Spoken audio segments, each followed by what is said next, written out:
Welcome to another episode of the CPG Guys podcast. Our hosts, Sri Rajgopalan, Peter V.S. Bond, and Brian Gildenberg explore how brands and retailers engage consumers in an increasingly digitally driven world. And now, here are the CPG Guys. Hey everyone, welcome to the CPG Guys podcast. I'm PVSB when I'm not co-hosting this podcast along with my BFF Sri and my other partner Brian. I help enterprise brands improve their SEO and SEM, that's search engine optimization and search engine marketing, that helps them grow their e-commerce business. Along for today on our conversation is my fellow co-founder of this little cottage industry we call the CPG Guys. Please listen to his elder daughter, Ria Raj, and her music at riaraj.com, and follow his younger daughter, Lara, on her journey to become one of the newest K-pop stars in the Global Dream Academy competition. In fact, by the time this episode airs, we'll know the answer about did she make the band? So let me welcome my podcasting ride or die sidekick. He's the man known as Sri. Hey, Sri, how are you, man? I'm doing great, Peter. I want to talk about a lot of being in the band, but I really don't know because we're 8 days away. But at the time this episode's released, we will know. So I wish I said something. So I'm going to say congratulations to her in advance. We are 8 days away, but the voting process this fifth time around was very intense. So we'll see how things go. She was right up there at the top of the list. So let's. I'm number 2 on the third mission. So there you go. So I'm feeling I don't want to jinx things, but I'm cautiously optimistic too, Sri. And I haven't seen you. It's been like what, a month or so. I'm kind of miss you, man. It's like I like being around you. But anyhow, we'll figure out. We got to get together in some short order before the end of the year. But thanks for joining me in today's conversation. Before we get to our guest, I'll remind everyone, please subscribe to our podcast, The CPG Guys, on your favorite platform, and particularly if you use Apple or Spotify. I can't stress this enough, people. Just take the time, hit pause, and wait until I'm finished speaking, and then you can hit pause. But after I'm done speaking, hit pause, go into Apple or Spotify to our podcast, scroll down to where they have the rating and review section, and give us a rating. We love the number 5, but it's up to you. But doing so really helps feed the algorithm that makes our podcast more findable, more discoverable. And while you're there, also write a review, because we want to know, are we talking about things that are of interest to you? Make sure that our content is relevant to the audience that finds us interesting, educational, entertaining, whatever. And make sure also to check out our sister podcast. There's Brian Gildenberg's CPG Guys Fast Forward. There's CPG Scoop with Risa and Jennifer. And of course, the FMCG guys are our colleagues over in Europe who are giving more of a European flavor to fast-moving consumer goods. And of course, Sri, Brian, and I are very, very honored to be formal sponsors of Next Up, whose mission it is to advance all women in business and promote the cause of gender equality in the workplace. We've had several Next Up members appeared on this podcast in November during Women's Month, members of the board, along with Sri in particular, and we are so honored to be part of that organization. Links to our podcast, our sister cast, our landing page on Next Up. Just toggle up, 90+% of you are listening on your mobile device. Just toggle over to the liner notes of this episode and click the hyperlink. You don't have to write any of this down. It's all in there, including links to Ria's music as well. So it's all in there. All right, so let's get to our guest. I met him at Grocery Shop back in 2018. I think that was the first year Grocery Shop was in operation. It was an offshoot of Shop Talk. I was working at Power Reviews, and he was a client of ours working at Constellation Brands, a prominent manufacturer of adult beverages, where he spent 5 years working in omnichannel retail sales and category leadership. Prior to that, he was at Anheuser-Busch InBev for over 8 years in various sales and category management roles. Earlier this year, he joined an adult beverages challenger brand called Flying Embers, which manufactures hard kombucha, hard seltzer, and canned ready-to-drink cocktails, where he serves as vice president of sales focused on all national, regional chain accounts, third-party marketplaces.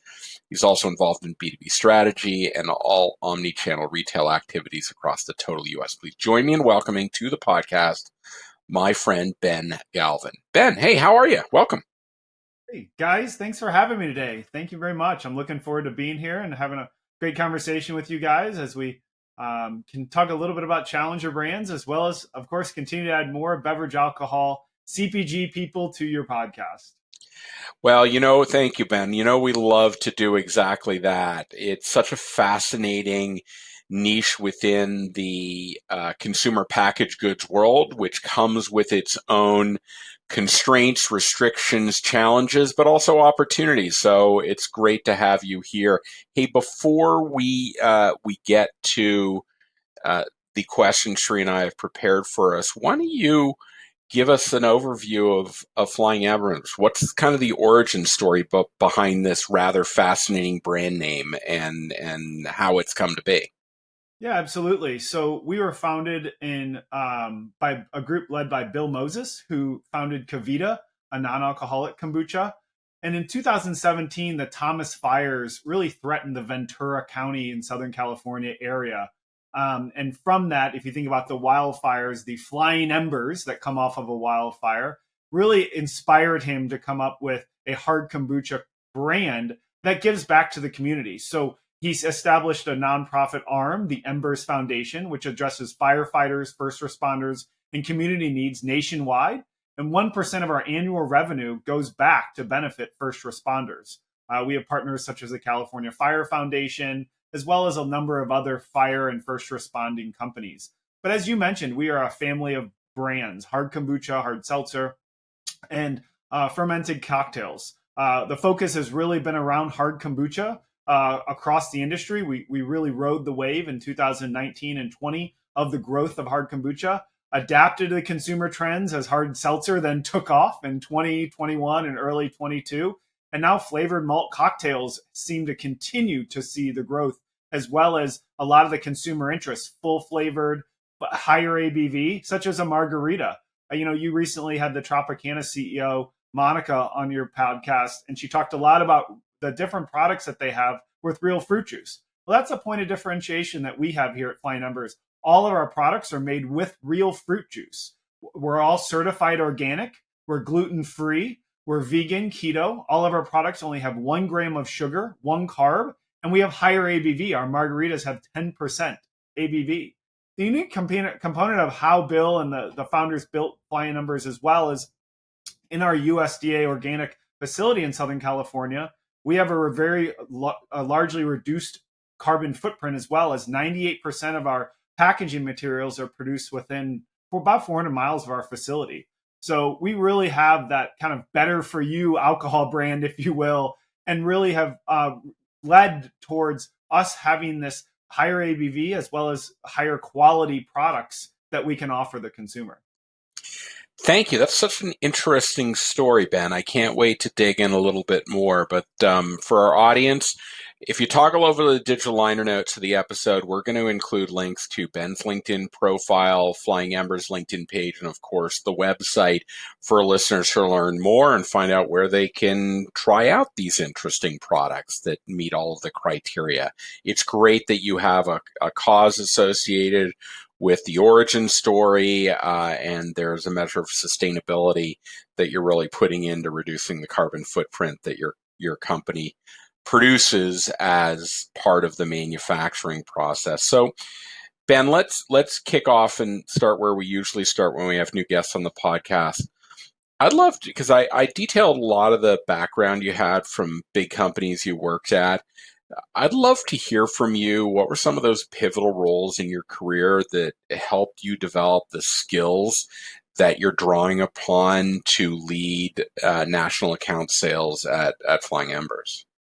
Yeah, absolutely. I think all of us, you guys have had great careers, but I think everyone looks at their career as a spider web today. It's not a ladder anymore. And I've always taken the analogy of in any role that you have, you either build something, fix something, or steward something. You're doing one or the other. And I think you laid it out nicely. I've had some very pivotal points in my career. And I go back to my national account and category leadership roles at Anheuser-Busch, where I've been able to learn under such great leaders running accounts like Circle K or Safeway for the country. But it really helped me to develop my skill set with influential nationwide retailers. As I worked at Founders Brewing Company for a short couple years after that, it helped me to learn and develop new market introduction as we introduced and launched about 20 states and grew about 67% during those periods. And then, as you mentioned earlier, my previous role at Constellation Brands, two former guests on your podcast, Wayne Dwan and Sarah Master, I worked alongside and for Wayne. But we were really the pioneers of that e-commerce and omni-channel department. And that's one of those pivotal jobs that I believe I point to, that I learned so much about retail and execution and wholesaler management at Anheuser-Busch. It really set me up for success with my role at Constellation, because I could take those e-commerce and omni-channel opportunities and help the organization at Constellation in particular build some new muscles around learning growth, whether it's making sure that organizationally everyone can speak where the omni-channel business is going, but then also understanding to teach to the retailers as well. And now, obviously, moving here to Flying Embers has been another pivot in my career, and I think a really inflection point, because it helps me to build some new muscles, learning about growth, VC-based brands that I've never had the opportunity to do, and it helps sharpen my skills around process and team structure. It's that whole idea and concept of leaders don't lead by example. They set the example and hold everyone accountable to the standard. And I think that's the big thing that I've been able to accomplish, is these kind of build roles, in my analogy of build, fix, steward. And though you fix and build and steward things in different ways, I've really been likened to those things that you can build. And I enjoy that component about any job that I've had. Welcome to the podcast, Ben. It's a pleasure to have you. And as Peter mentioned right up front, we do get curious about how the alcohol-based industry is shaping up, especially as it comes to an omni-channel world. So we're happy to have another such discussion. I like the framework of build, fix, steward a lot. So keeping that as a backdrop, what can you share with us about the role of challenger growth brands within this industry? Because these challenger growth brands, and you're not the first, like you said, who's come to the show to talk about challenger growth brands in this space, with that build, fix, steward mentality, because there's no one better at doing that than challenger growth brands. Yeah, absolutely, Sheree. I think you have to have that kind of undaunting faith where you can pitch your tent, you dig in, and you just believe. I think it's just so important. And I think about, a lot of the challenger brands that have helped define and set trends for consumers. I mean, you look at what the DTC business did in non-alcoholic beverage over the last 5 years. But then you ultimately see, as a challenger brand, you realize you don't have the mind share with retailers, distributors, even industry leaders. It takes time to build that engagement. And I think that role of challenger brand within the beverage alcohol category is really the innovators. And they ultimately can start to set a lot of the trends and be a little bit more nimble. I also like to liken it to, it's a brand that can build champions who will advocate for your brand when you're not there. We continue to invest in engagement with distributors, consumer insights, a lot of those things. And they ultimately can then help surround and improve what the consumer experiences around flavor profile or the packaging innovation or just ingredients as a whole. And I think it's ultimately encouraging that the beverage alcohol industry has so many challenger brands, whether it's across beer or wine or spirits, because it ultimately continues to encourage consumers to find that treasure hunt of that new product. They may have their old reliable beer, wine, or cocktail that they go to, but now they can have the treasure hunt to find something new. And that's what brings excitement to an industry like the alcohol industry. Yeah, I loved what you said about leveraging insights around driving innovation. You came from big companies that invested very heavily in data and insights resources. You're now at a challenger brand. And so sourcing that kind of information and being scrappy about it, I've got to imagine is somewhat challenging. I love the fact that companies like the Drizzly Marketplace actually publish really valuable insights that help challenger brands in particular, much like mom and pop retailers, understand where there are opportunities, where there's innovation, and it really can help guide some of your activities. I'm kind of curious, before I get to my next question, how you think about sourcing insights for driving your activities. Yeah, without a doubt. I mean, we obviously don't have the consumer insights departments that other companies do. So we do have to be scrappy. I think one of the great things about the alcohol industry is it's a very tight community. And to your point about Drizzly, we've seen the same thing with Instacart, even some of our retailers, but also our peers in the industry. Yes, we're not going to, divulge private and proprietary information, but it's been very encouraging to see challenger brands and smaller brands share with other brands insights that ultimately encourages everyone to grow. It's that whole analogy of a rising tide lifts all ships.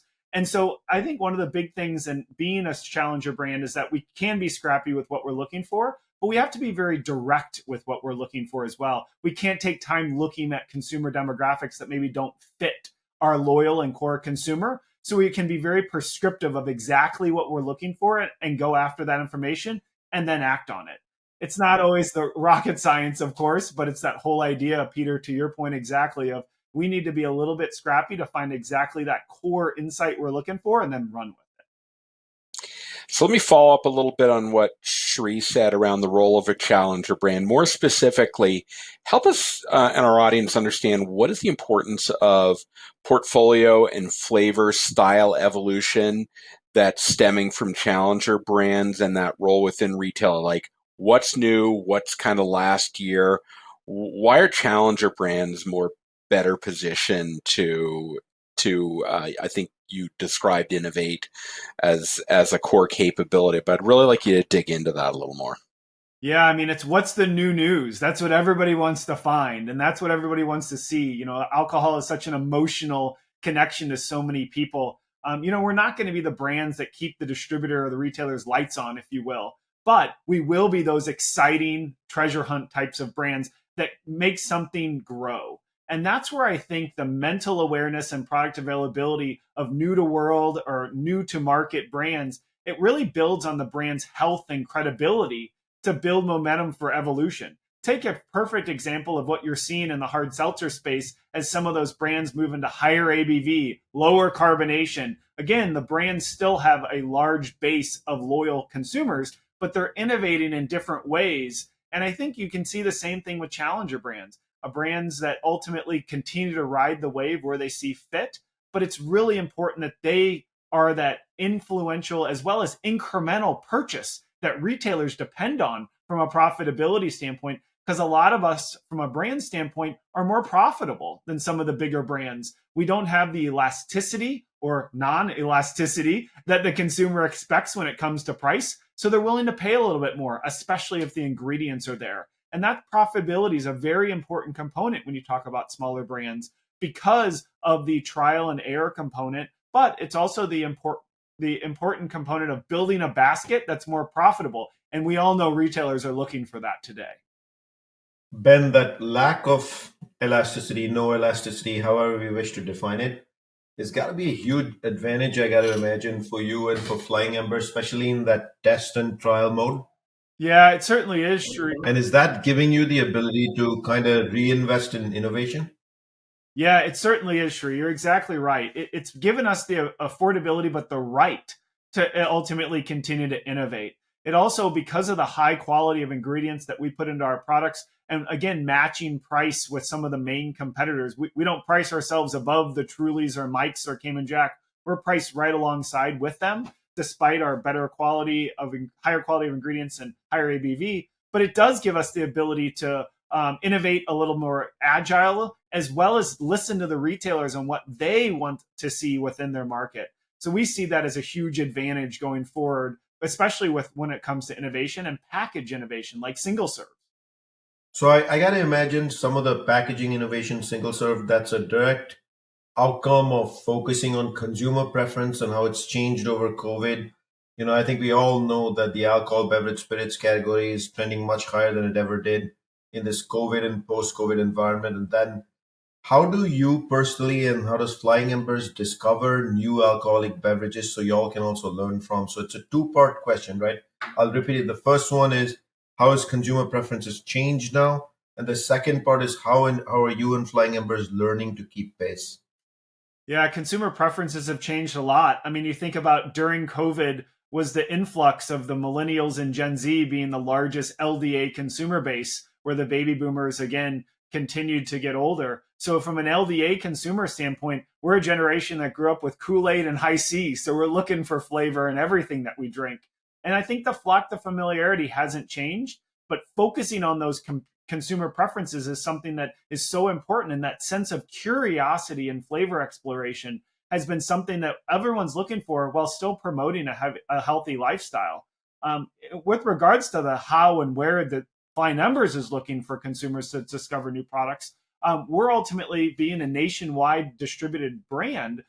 We're looking at the role of a lot of different components, but most importantly, the role of digital, whether it's again through the omni-channel retail space of the Krogers and the Walmarts of the world, the third-party marketplaces like Instacart and Drizzly, but also the importance of paid digital, paid social, as well as organic to drive digitally influenced sales and the whole tried and true shelf on shelf space.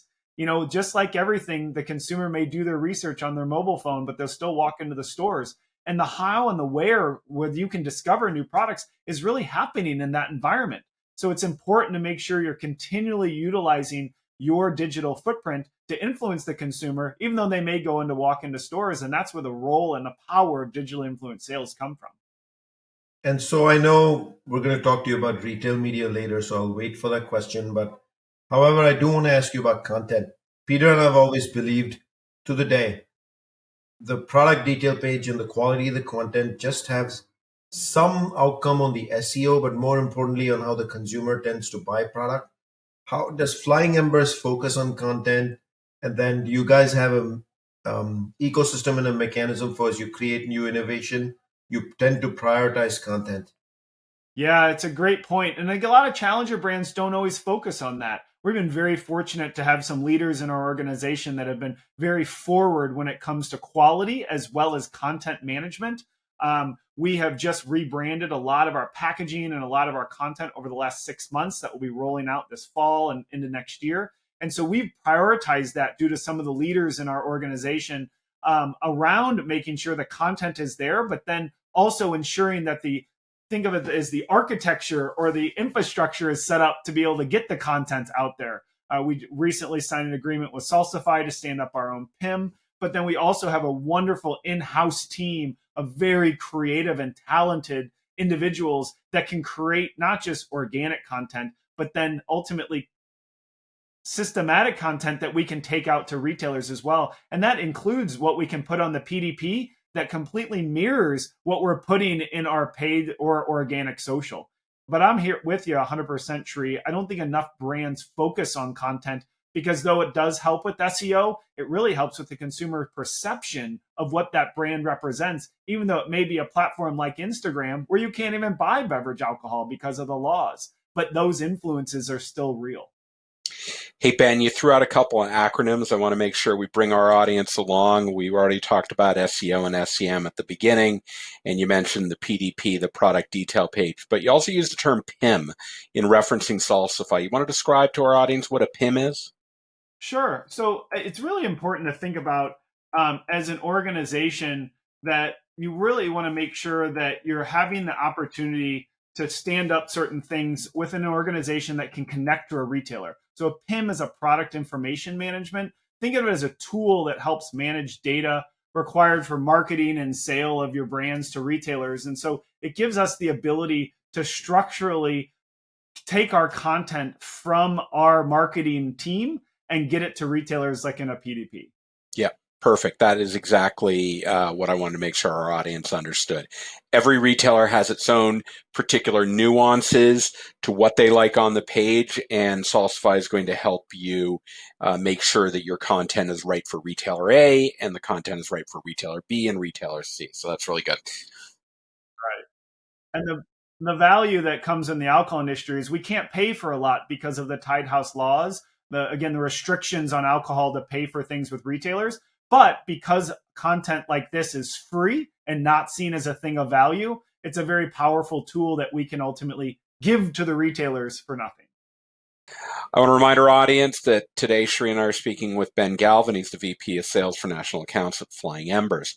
So let's dig in a little bit more. We talked about and made reference to the fact that retail media is a big issue and these tied house laws. So we were going to get to retail media. We're here now. Ben, you handle a lot of big national accounts. So I'm thinking of accounts like Kroger, like Albertsons Safeway, like Walmart, like Total Wine, all of which have fairly robust and active retail media platforms, but also the three-tiered system and tied house laws that are in place in the US restrict your ability to do things directly with retailers. So I'd love to hear from you how you navigate the investment against retail, given all these restrictions that the government laws are in place and prevent you from doing things like a PepsiCo or a Coca-Cola would do.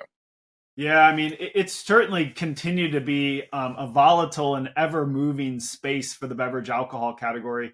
2023 was a volatile year for e-commerce as a whole, and all of the suppliers, including the small brands such as us, are really seeing a lot of changes. So the way that we have to continue to evolve our experience and as well as investment when it comes to whether it's retail media, but is also ensuring where we're seeing the greatest growth against the challenging opportunities that we have. You mentioned a lot of the major retailers like Kroger and Walmart and so forth, and some of them are starting to stand up their own kind of retail media that's for alcohol brand DSP types of platforms, demand supply planning component. And so it gives us the ability to explore some of those, but they're on very, very limited space. So the dollars that you look to spend are very unique. The other thing that's a component with regards to beverage alcohol is you also have the business to business side of it. So that's like Provi that is out there where we can invest. And again, the audience in those environments isn't the consumer, but the retailer. So then those are business to business solutions that give us the ability to market our brands to retailers that purchase, mostly independents. And then, of course, the marketplaces. And that's where a lot of the alcohol brands invest today, the Instacarts, the Drizzlies, the Ubers, if you will, because again, they don't own liquor licenses. So it's legal for us to purchase products from them. Think of them as the Kayak of the grocery world. So Kayak the travel. Kayak doesn't care if you go stay at a Marriott or you fly Southwest. They just want you to buy on Kayak.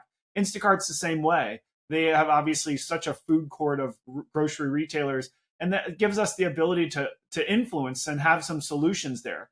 But I think the biggest thing that these alcohol brands have to navigate when it comes to retail media is how are your dollars being spent and what's the ROAS or return on ad spend that you're seeing against your most important clients. Again, whether you're investing in Walmart or Kroger, it doesn't matter as long as you have a great partnership with them and deep distribution density. But if you're a smaller brand like us that maybe doesn't have the density across one or two of those retailers, the marketplaces make a lot more sense because it's a little bit more retailer agnostic. And so we can go into many other retailers as well as the power of search within the platform itself. So Ben, thanks for that. I completely understand that working with the tight house laws is not easy on the online stuff and retail media being more and more omniprevalent. You like that, Peter? Omniprevalent these days. I want to double down a little bit on retail media, right? So retail media has offsite, onsite, banner ads, SEM, which is really search at the end of the day. I want to focus a little bit more on the search side of things. To me, retail media gives a brand the ability to stay top of mind. And top of mind equal to brand equity at the end of the day. I'd love to hear from you how you feel about that. And then is Flying Embers, the Instacart example you gave, are you following up on that? Are you investing in retail media? And Instacart is just one example. Could be any platform that you're distributing via. And are you primarily leveraging retail media for the purpose of findability?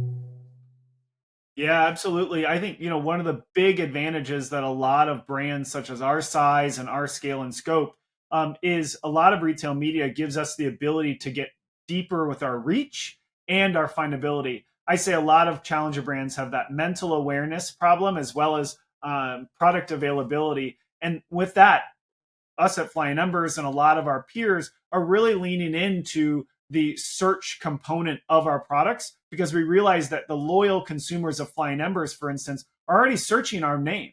Every supplier wants you to search the name because your SEO or a component of that is the most valuable. But how do you look at the category terms like hard kombucha or cocktails or margarita and then maximize from there? So that's where, for instance, Flying Embers is really leaning in to make sure we can capture not just those sales, but the awareness of us as a product within those categories.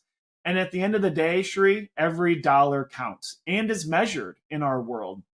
So one of the things that we are constantly looking at and what gives us the widest reach with the highest possibility of purchase. That is key when it comes to the dollars spent, especially in a VC-backed brand like us. And we're very focused on concise and focused SKUs to maximize the input of our brand funnel. We want to be as low in that marketing or purchase funnel as possible with every dollar we spend. And we're really diligent on our SKU count as well to make sure we're focusing the consumer into the right SKUs that we know will drive the highest velocity and potentially the highest lifetime value.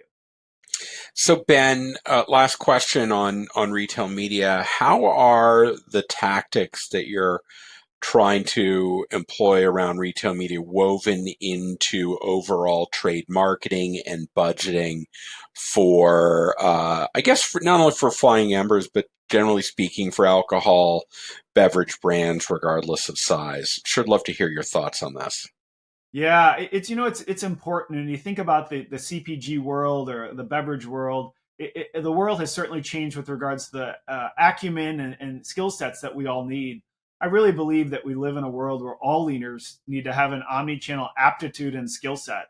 Nobody has to be an expert, but we need to have that foundational understanding of the important criteria like digital content, ratings, reviews, retail media, and everything around it. But the basic of that foundation is traditional marketing, messaging tactics that can bring that static message, whether it's in digital or in the store, that you can kind of drive conversions to it.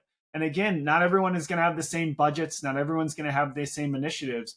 But economics, just the dollars and cents, continue to be reviewed because it's so imperative how you manage that budget.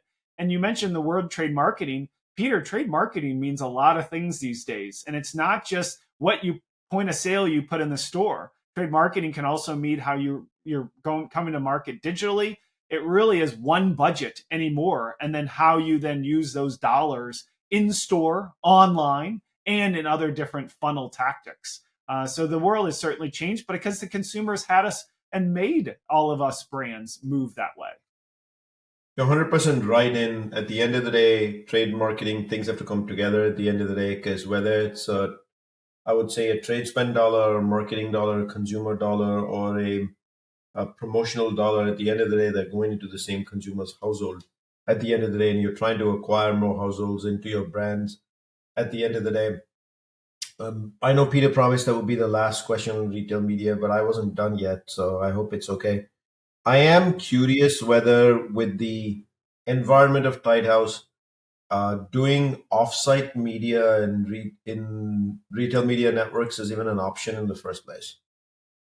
Yeah, in a lot of cases, unfortunately, it's not. With a lot of with a lot of suppliers, doing offsite media really can drive towards more of a marketplace of landing. Again, when you think about offsite media for our world, we can't drive to Amazon or Walmart directly from a lot of the media that we put in. Again, whether it's a billboard with a QR code, a commercial with a QR code, or something digitally. So in a lot of instances, you'll see then a landing page that's curated by the brand that offers you solutions based on your zip code or your geo-targeting where you are. And then from that, you can, of course, can pick your retailer and check out. So in a lot of instances, there's a little bit more friction or one more step that a lot of that offsite media, unfortunately, has to drive. But I would say over the last 3 or 4 years, a lot of brands have really shortened that funnel to purchase and made it as quick and as easy as possible to be able to check out with an alcohol product from offsite media. It just creates a little bit more friction, if you will, with some of those kind of, if you will, gates that we have to put up that allow for not giving a thing of value to a retailer, which is ultimately what Tight House Laws is. And then I'm also curious to learn, as and when you put retail media investments in with a given distributor or a delivery agent, Are you also simultaneously working the in-store mechanism at the same time to truly get into the lower funnel activation? Yeah, absolutely. I think the retailers themselves, a lot of them have done this better than some of the brands have the last few years, making sure that the consumer knows that when they're in store, hey, next time get it delivered. You don't need to come into the store. But yes, a lot of brands have really brought that omni-channel messaging to consumers, bringing more awareness to the delivery or click and collect component of that. And even brands of our size, we're going to be rolling out some media as well as some imaging next year using QR codes and some messaging, allowing the consumer to find our products in other ways. Again, if they're in the store, great. Our product's right there. They can utilize the shelf talker or the in-store point of sale. But guess what? You can get it delivered as well. And we don't want to ever take sales away from our retailer partners, but it gives the consumer a choice to purchase it in other ways, because as we all know, we purchase multiple channels a week, and in some instances we can't always go to the store. So we want to make sure Flying Embers is at top of mind, whether they're shopping in store or online. And a lot of brands such as our size can be nimble in making sure that messaging is out there, because again, we need to make sure there's mental awareness for our product always, and we want to make sure that the consumer, when they can find it, can purchase it. Keeping all that in mind, the world is obviously very different from what it was 3 years ago, where omni-channel is now the way of the world and the consumer. And you just talked about that. And, I'm surprised to hear in a pleasant way that even retailers are putting it in front of the consumer when they're in store that, hey, delivery is an option for you. But if you look into the future, what recommendations would you give challenger brands? What are you focused on? Flying Embers focused on, next couple of years, that kind of thing to win as you look forward to a new year? Yeah, I think the first thing is really resiliency and flexibility. They're muscles that you build. Whatever you believe today needs to have enough elasticity to maneuver in the future. I think that's one of the most important things that challenger brands need to think of and continue to work on. The next one is be a storyteller. Simple as that. Make sure that you have a story, what data focused, of course, making sure that you're true to your story, but being a storyteller is so important. And then third, and most importantly in today's world, especially as the consumers look for brands, is be authentic. Be authentic and maintain that personal touch in everything that you do. Authenticity in your brand messaging, your liquid, as well as everything that you're doing is just so important as more and more consumers want to engage with brands in different ways. So I think being authentic is really a key one. Wow, that was terrific. I want to remind our audience to visit cpgguys.com. You can find all of our content. And of course, if you think you or your company would love to contribute some thought leadership to this community discussion we have several times a week, why don't you drop us an email at contact@cpgguys.com. Maybe you can join us on a future episode of this podcast. And of course, while you're there, don't forget to drop us a rating. It's on the navigation bar at the top. And of course, Sri and I and Brian all want to thank our 26,000 plus followers for trusting us to both educate and entertain you as we talk about this industry we so very much love. Inside the digital liner notes of this episode, you're going to be able to find a link to Ben Galvin's LinkedIn page, Flying Embers LinkedIn page, and of course their website where you can learn how to procure some of their tasty beverages. Sheree and I are both teetotalers, Brian too, but I have it on very good authority that this is some great tasting product. So Ben, thanks so much for taking time out of your Friday. We always love to record these episodes going into the weekend, but thanks for taking time before the weekend to sit down and speak with us about your new venture. We're really happy for you and excited for what Flying Embers is going to bring to the industry going forward. Thanks for joining us.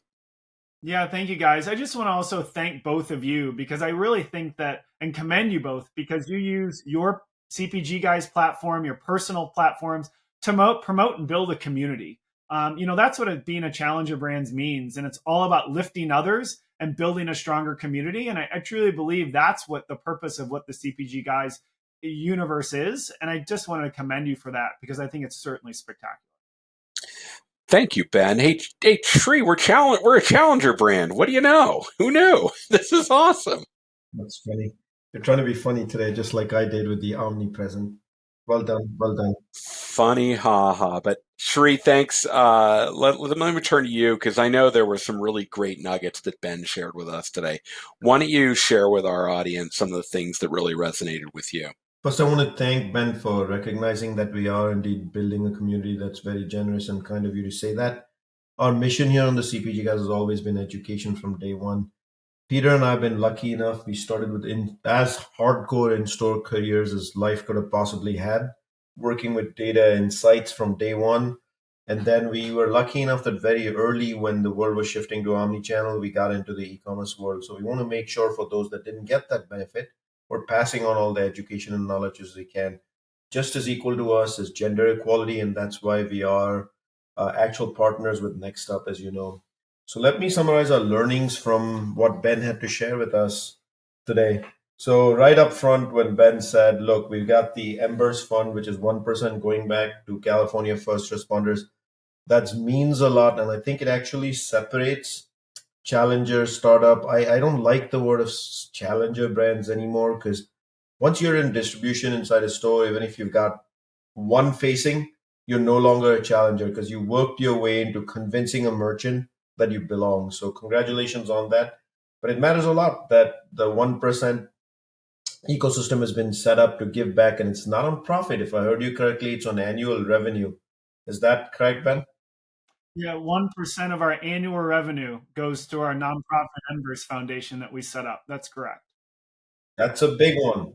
Most will do it on profit. So, and that's right up front. I knew this is going to be a fun topic. Then you mentioned two stats here: 1 gram of carb, 1 gram of sugar in an alcoholic beverage is a pretty hard benchmark to be at. I guess being a kombucha brand, that's doable. But then I start thinking about if you put alcohol to it, I think you mentioned 10%.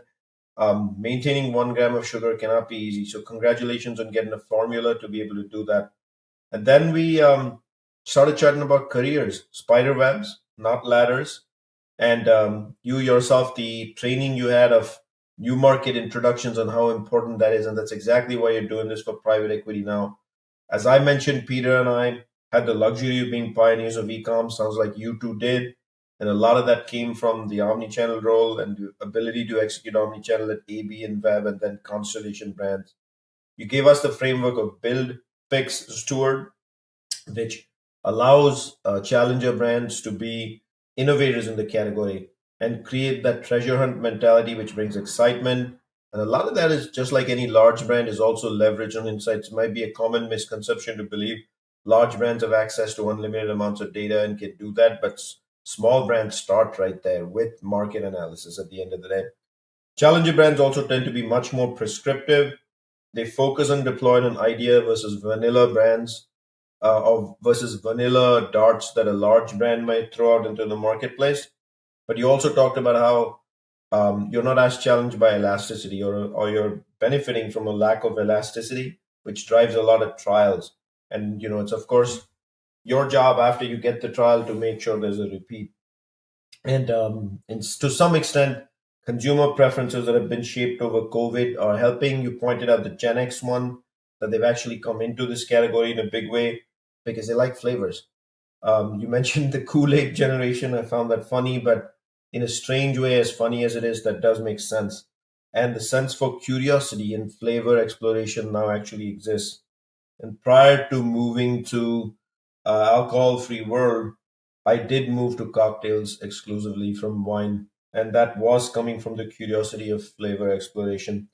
And then we started looking at the role of digital. I asked you about content and the importance, and you mentioned that you're fortunate to have senior leadership that actually believes in it, in the private equity and the house company, Flying Embers itself. And that the best way that is actually demonstrated is you have an in-house creative team that works on it. And we talked about PIM, which I was not expecting, quite at length, including you explained clearly what a PIM means, Product Information Management System from Salsify. Peter and I have spent a fair share of time working on PIMs in our life. Then we jumped into the important piece of Lighthouse laws and how you are learning and how Flying Embers 2 is evolving from the evolving Lighthouse laws, which are not set in stone and never change. Lastly, we got into retail media for quite a bit. important awareness driving vehicle for you, but for alcohol bev in general.